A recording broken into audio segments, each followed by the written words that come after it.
বদলে একটা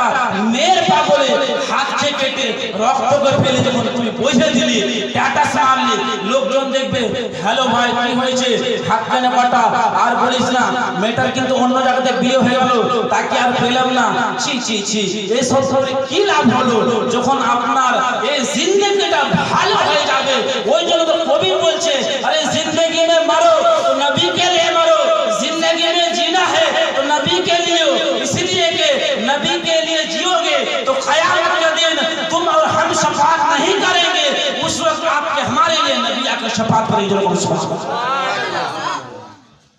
कुराনের মধ্যে বলা হয়েছে শফাअत কে কে করবে, শুনেন, শফাअत কে কে করবে?